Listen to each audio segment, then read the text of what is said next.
माशाल्लाह सुबह की पहली किरण निकल गई है। फजर के बाद का वक्त कितना हसीन होता है माशाल्लाह। कैसे हैं आप लोग? उम्मीद करता हूँ खैरियत से होंगे और मेरे लिए दुआ कर रहे होंगे। भाई अपनी दुआओं में मुझे याद रखें। हम सबको दुआओं की ज़रूरत है, ख़ास तौर पे रमज़ान के इस बाबरकत महीने में।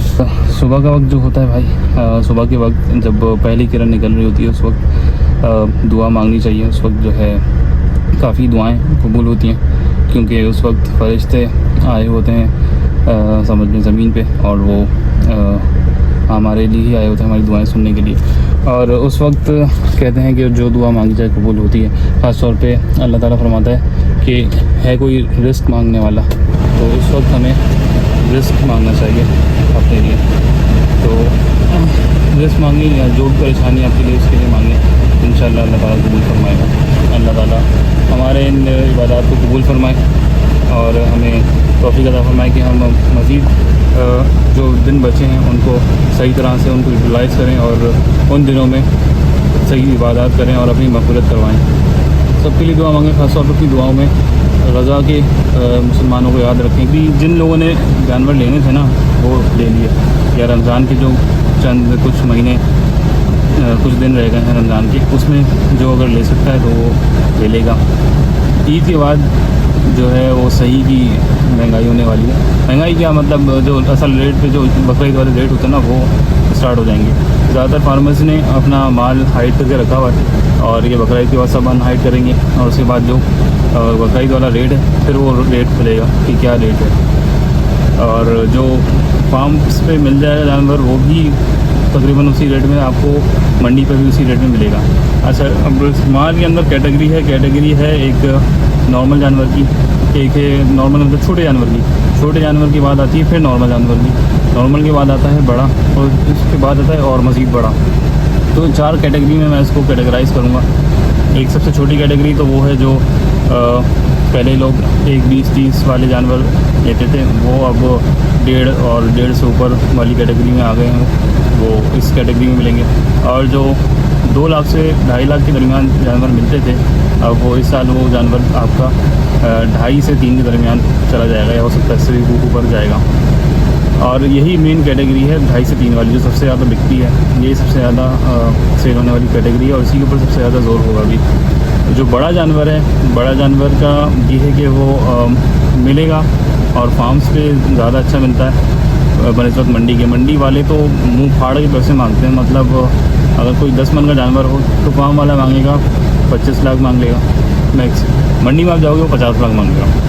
अब 50 लाख पे आप सोचो कि मैं इसको क्या कम कर रहा हूँ आप। अच्छा, उनके एक तो ये स्ट्रेटजी भी बड़ी अच्छी है आवाम को बेवकूफ़ बनाने की, कि इनसे पैसे इतने मांगो कि अगला पैसे लगाने में इतना डरे कि वो पैसे ही ज़्यादा लगा दे। मतलब अगर उसने वो जानवर 20 का बेचना तो आपको 50 लाख मांग रहा है।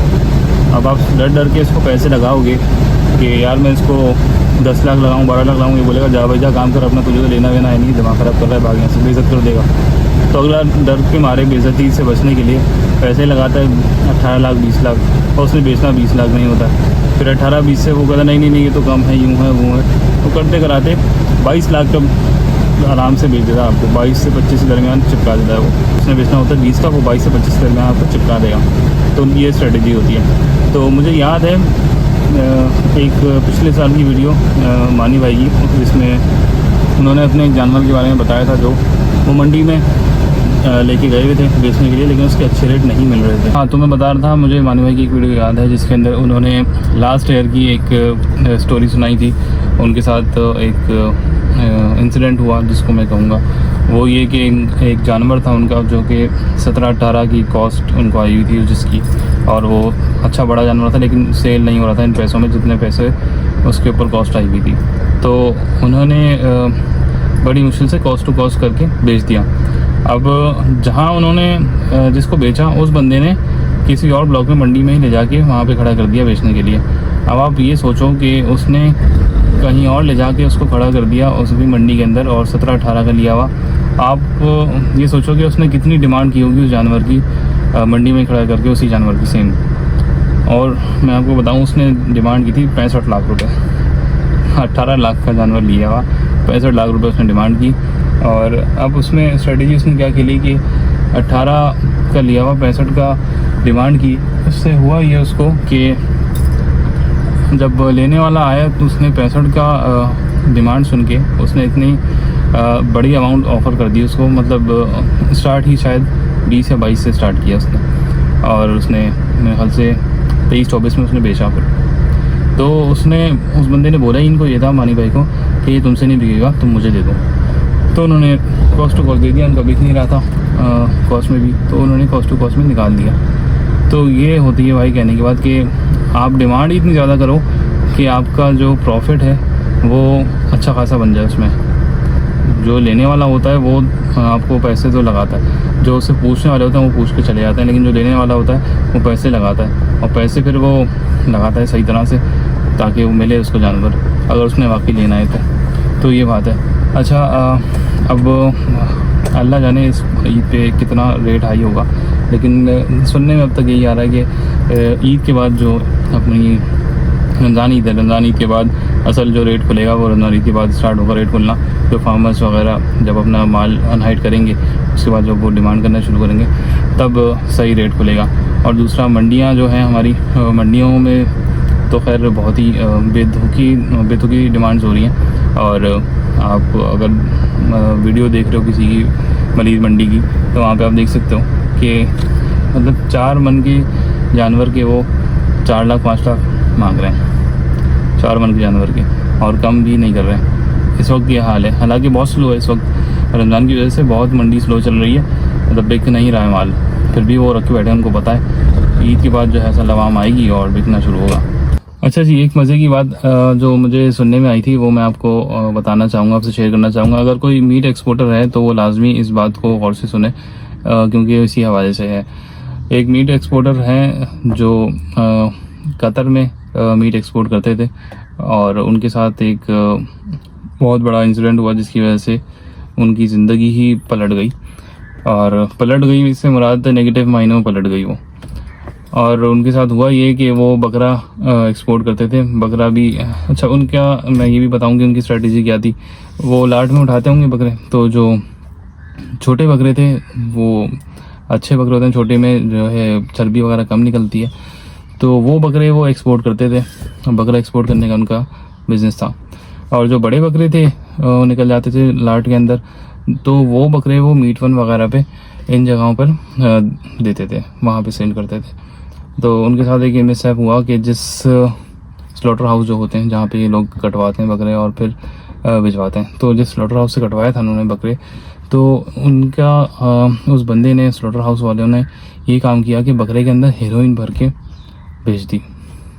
तो अब माल तो इनका था, इन्होंने कटवाते रहते होंगे उससे, तो इन्होंने कुछ चेक वगैरह नहीं किया और भिजवा दिया। अब माल जब गया वहाँ पर तो ये पकड़े गए, वो तो फ़ौरन पकड़ लेते हैं इस तरह की चीज़ें, तो ये पकड़े गए और इनको फांसी की सज़ा सुना दी गई। तो फिर इन्होंने कुछ करा के अपनी सज़ा को कम करवाया और 5 साल कैद पे ये इनकी जान छुटी है। तो अभी वो 5 साल कैद गुजार रहे हैं कतर की जेल में।